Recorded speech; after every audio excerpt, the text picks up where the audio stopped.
All right, so these needs are needs that every man has that's stronger than sex. Okay, and the reason why is because when you understand what drives a man, you're able to guide him gently in the direction that you want to.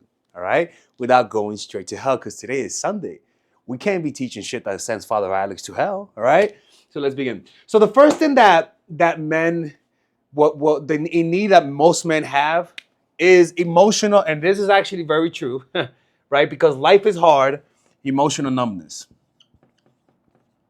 A lot of the times, what people don't understand is most of your actions, unconsciously, is meant to suppress negative emotions. The problem, though, is that when you use sex and lust as a way to make yourself feel better, you'll start to confuse a desire for sex for emotional numbness, right? This is where a lot of cheaters lie. It's almost like the difference between appetite and hunger, right? Where appetite is a mental thing and hunger is a physical thing. So imagine this, right? This is pain. Imagine pain, right? And you have three channels to process your pain. You could process it through food and it'll numb the pain. You could process it through sex, like most men would, and it numbs the pain. Or you could process it through a healthy means. But most men choose this. And as they get older, they might fool themselves that they have a higher sex drive. But what really happened is that they have associated pain with sex. They have used sex or masturbation as a way to relieve the pain. And so these types of men will fool themselves into thinking that they have a high sex drive, that they're just full of lust. What's really happening is that they're full of unprocessed emotions. And these emotions need to be processed, and you never learn how to process them accordingly. So you mix up sadness with desire for sex. So it'll be that he might be feeling sad, and he may not notice it, but the body registers it. So it sends a signal and says, oh, what have we done in the past to make this person feel better, right? And so what it'll do, it'll send a sexual fantasy, right? Almost like saying, how about this? This has worked in the past. And all of a sudden he'll be like, oh, okay, yeah. And he'll act on it, right? Do whatever he needs to do, and he'll feel much better. But the problem is that what's driving him is not sex. It's really just lack of self-awareness.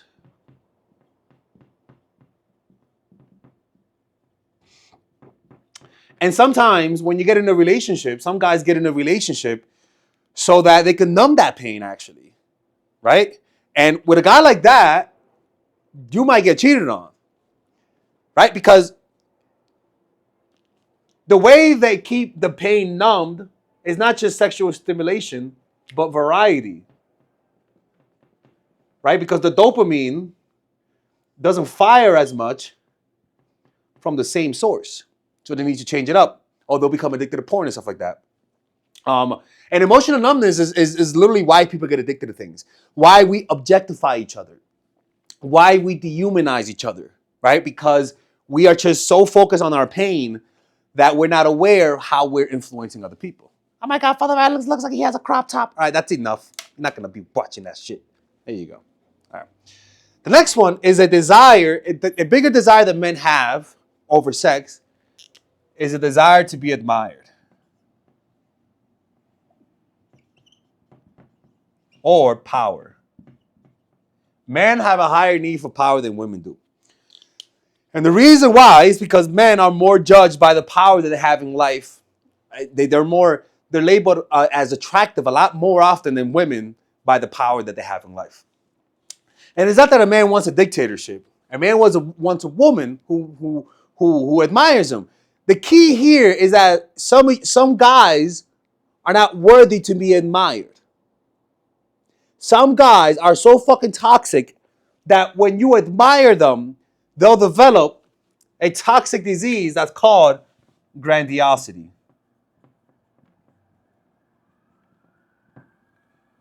So you got to be careful. Got to be careful with admiring certain guys. Some guys are not worth to be admired. In fact, if you admire them, they'll cheat.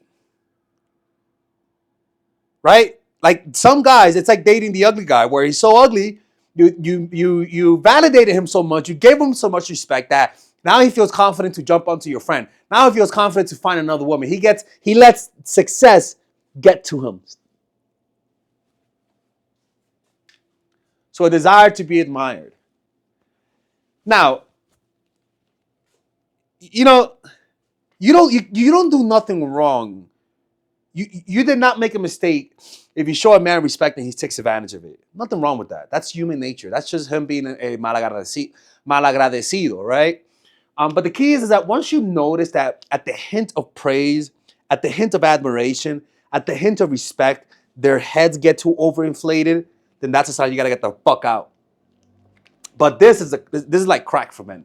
Because I think most men understand that if you're admired, you're gonna get poom poom, right? So I guess guys have this instinctual gravitation towards getting respected above all things, right? The next one is that it is actually pretty big. This is the most. Literally the most unconscious things that humans do. This is the most unconscious thing. Let me write this down. Does this work? The most unconscious thing. A desire to imitate their home dynamic. Or to go against it. Or to rebel. To imitate or rebel. This is what drives human behavior unconsciously. If his dad cheated on his mom, he's going to want to imitate that unconsciously. It's a drive. No matter how much he wants a stable relationship, if the relationship with his parents was unstable, there's going to be an unconscious desire by who? By their shadow side to imitate the dynamics in the home. And there is no magical poom poom. There's no magic poom poom to stop this. You can't stop this. You cannot stop this. This is something that if it's there, you can't change it. Plain and simple.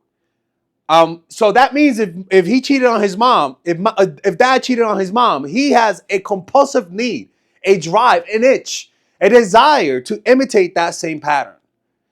If he hated it, but then sometimes they have a need to go against. It's a story of the two twins who were separated at birth, and they asked, and the reporter asked them, "Hey, why do you two twins whose dad was an alcoholic, right?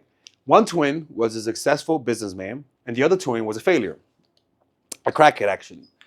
And they were so fascinated by that that the reporters did an interview and asked the two twins, "Hey, why are you a crackhead? Why are you a lawyer?" Right? Because they were like, they're so different, but yet, how is this possible, right? And they both gave the same answer. What do you expect? My dad is an alcoholic. I had to be successful. And the other one said, what do you expect? My dad is an alcoholic. I had to become a crackhead. That's really what drives people. A desire to imitate the parents or a desire to rebel against the parents. No amount of sex is going to stop that. No amount of poom poom is going to stop that. So that's why I always tell people, and I know I sound borderline racist saying this shit, but judge people based on their background. Not racist, but like prejudice.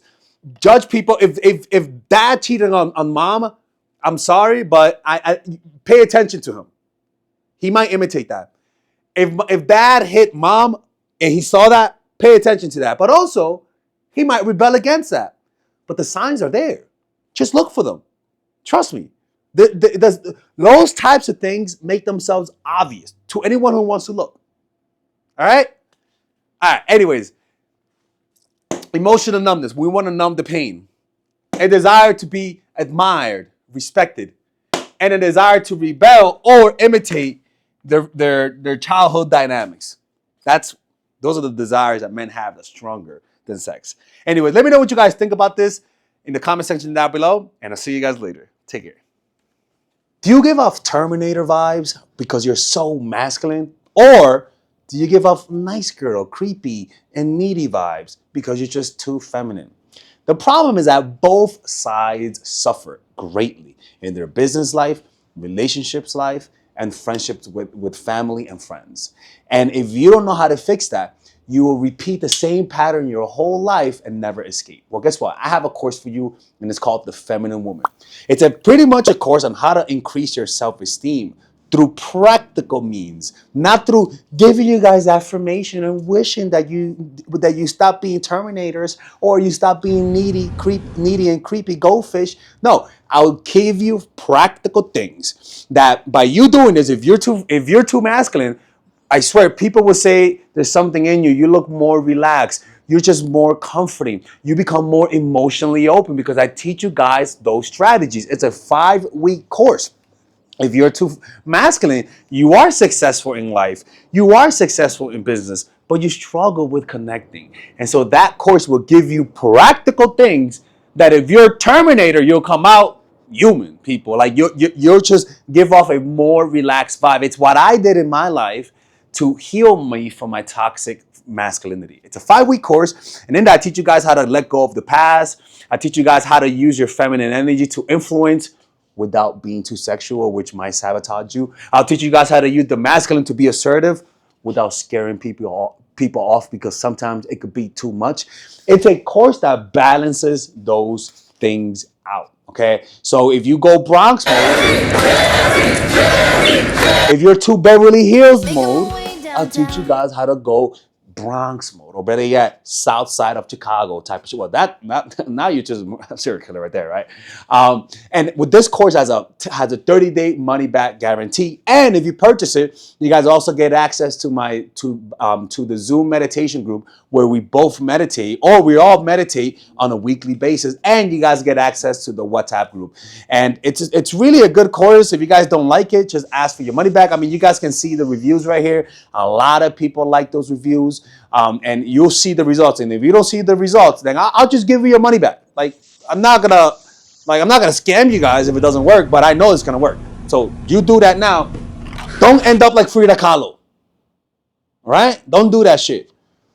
Y'all just think you guys can break my rules and tell people you watch my channel. You can't do that. Okay? So purchase that right now. It's a lifetime. You get lifetime access to that course, and I'll see you guys inside. Take care. Let's continue with the video.